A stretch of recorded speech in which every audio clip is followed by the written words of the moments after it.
بسم الله الرحمن الرحيم. مقعي ومحمود أحمد محمد كصعدة بيزنسكا مع معانكا سيتي سنتر سويتس وآيس كريمة. halkan haddii aan ka warramo sidaan ku soo gaaray waxaan helay fursad xayeysiin ah oo Makro Dahab xayeysiinaysay oo ah fursad maalgelin businesseed taas anoo ka duulaya baan waxaan soo qortay codsi dahabshiil soo gudbiyay markaas kadib waxaan noqday dadkii la doortay tirada yaraa kadibna waxaan aadnay shaqadoon oo waxaan noo qabatay tababar ganacsi iyo sida ganacsiga loo sameeyo tartankan waxay ugu dhiirigeliyay anigoo ah markayga hore hal abuur dhinacyada businesska oo waligeyba ku taamayay inaan noqdo nin businessman oo sameeya ganacsi kana faa'iideystay fursadda tan waxay ila noqotay aan doorbiday inaan sameeyo xarunta ganacsi maanta waxaan u joognaa halka inaan gudbino finalkii oo ah second stepkii oo nala ku dooranayo maalgashiga nala ku siinayo waxaan rajeynayaa guul inkastoo calafkuna meeshiisa yahay weligeena guul waa ku taamayay maantana guushaas oo kale aan rajeynayaa dadka la doorto inaan kow ka noqdo magacaygu waa Maxamuud Axmed Maxamed waxaan ka socdaa shirkaddan macmacaanka sameysa City Sweet Center taa haddaan ka gudubno overview-ga businesskayaga oo hadafkiisa guud waxa weeye waa partnership baan nahay aniga iyo inan kale baa wadaagnaa anoo Maxamuud Axmed Maxamed iyo inan kale Maxamuud Axmed Siciid araho waxaan sameyn doonaa oo businesskayga waxa ka saari doonaa macmacaanka oo budrigu noqon doona macmacaankaas ay kamid yihiin kafeega iyo ice creamka iyo waxaas anagoo focus ka saarayna bulshadeena iskuulada oo kale iyo special eventska anagoo ku qaadi doona macmacaankeena track oo gaari ku geyn doona iskuulada iyo meelahaas dhalinyarada joogta iyo high traffic area inta haddaan ka soo gudubno vision-kaygu waa inaan sameyno ganacsi guuleysta oo hore u mara productiga aan bixin doono waa kafeega iyo Somali tea-ga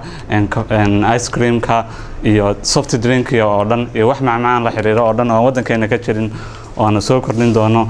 dadka nala tartamaya waa de macmacaan wadanka ma marna laakiin saano waxaan rabnaa inaan soo kordhino isagoo tiro badan oo noocyo badan oo aan kula tartano competitors-kayaga sweatka analyst-kayaga iyo strength-kayaga waxa weeye qiimo macquul ah inaan sameyno awoodda aan awoodno awoodayada waxaan kala weakness-kayaga waxa kamid ah waxaan nahay new oo suuqi kuma cusmino kuma jirno marka waa inaan sameynaa opportunity waxaan inaan sameyno xayeysiin iyo waxaan sameyno si bulshada inoo ogaato opportunity aan haysano new technology waan isticmaalayna waxyaabo cusubna oo kusoo kordhinaynaa change interest kan kale triska caqabadaha ka iman kara waxa kamid ah dadka oo anagoo macmacaan wadno oo dadka isbedbedeli kara waxay rabaan ay ka dalban karaan oo de wixii waa cunno weeye marka noocaadan rabin marba nooc iga dhigin ay yiraahdaan anagoo taasna location-kayga anagoo degi doona meel haddii aanu business-kan ku guuleysano meel magaalada dhexe oo center ah oo dadka oo dhan iman karaan oo cafe aanu ka dhigno fixed asset-ka buying waxyaabaha naloo gadayo nala siinayo alaabtan weeye oo maalgelinta nala ku sameynayo waa qalabkan shirkadaas aanu kasoo qiimeynay taasna waa taas running costiga iyagu waxa weeye salariga iyo waa kan saasaan usoo qaabeynay totalkiisuna 920 waxaanu sameynay saadaalin 2 bilood ah oo markaanu businesskii abuurno sida uu noqonayo suuqa iyaga oo lacaga aanu helayno anagoo shay kastana qornay quantity-giisa iyo costigiisa hadhowna soo saarnay maxsuulka guud ee profit-ka aan soo bixi doona taas waxaan ku soo koobayaa businesskaygii waxaad xustay in aad laba qof Maxamuud Siciid Ciise iyo ka koobantihiin Maxamuud Axmed Maxamed labadiina technical experience meedu leedihiin macmacaanka iyo sweets hore meedu uga shaqeyn jirteen mid ku dhex jirteen yes excellent sida businesska balankayga ku xusan Maxamuud waxa weeye wuxuu ka baxay diploma wuxuu sitaa business management oo business-ku ku maamuli kara sidoo kale wuxuu ka shaqeynayay muddo dheer supermarket Madiina supermarket la dhaho wayna ku xusan tahay business balankayga kaasoo gadi jiray waxyaabaha macmacaanka halkaas khibrad buu isagu uga leeyahay aniga haddaan soo noqdo anigu waxaan ahay jaamacaddan sanadka graduate gareynaya waxaan ka baxay kulliyadda la veterinary medicine veterinary-gu qayb wuxuu leeyahay dairy production la dhaho oo waxyaabaha caanaha iyo waxaas xoolaha laga soo saaro sida loo farsameeyo macmacaanka oo butterka iyo waxaas lagu darayo sandwichka iyo waxaas iyo sida looga sameeyo caanaha productiga kala duwan ice creamka mainly caana ka samaysan tahay marka sida loo bedbedelo chocolaatada oo kale aan leenahay sameynana laftigeeda caana ka samaysan tahay marka waxaan isleeyahay anuu businesska firkad baa ku kordhin kartaa marka bisha koobaad oo kale estimateska aad sheegtay kamida 1500 maxay ahayd xabo ice cream waxaan ka soo qaadaya qof ku cishcishanaya ma jiro 1500 macmiil bay noqonaysaa aan ku fasilo halkaas xogaa yar bay complicated tahay anagu waxaan focus ka saaranayaa iskuulada iskuuladana de population ka dhigta waa garanaysaan dhalinyaro aad u fara badan baa iskuul ka dhigata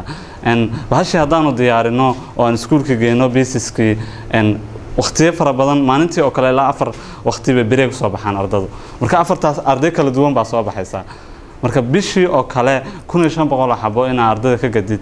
waxaan u maleynaa saq fududaanayso markaan u geeyno aan rajaynayno inaan soo qaadno anagoo aad u darasnay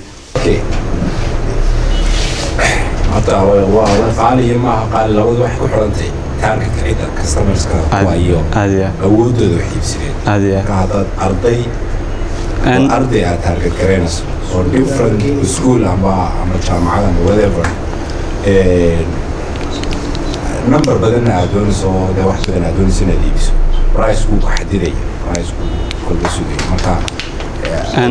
waxay ku xirantay research ka samaysay waxaad ku base gareysay suuq baad ka saartay ma strategy ka duwan oo price strategy ka duwan baad ayaad ku keentay 1500 horta marka 1500 la dhaho tiro badan laakiin se maalintii waxay ku soo beegmaysaa inta gadi kartid waa u malan wax boqol ka yarna tahay maalintii xabayna gadid school dhan oo dhowr kun oo qof dhigato marka tagtid oo ice creamka geeytid adoo laba nooc wata mid 5,000 mid 10,000 de waayimays wax ka gadanaya 10,000 dadka school college jira oo dad college ka dhigta jaamacadaha dhigta magaalada dhexdeeda wixii ku yaalin haddana waxa jirta location keegana waa meel centerana waa leen waxaan keenayaa guul aad iyo aad baan guul rajaynayaa maadaama aan soo jeediyay fakarkayga ganacsiga ahaa inuu meel mar ii noqdo layna doorto mar labaad anoo markii hore soo gudbay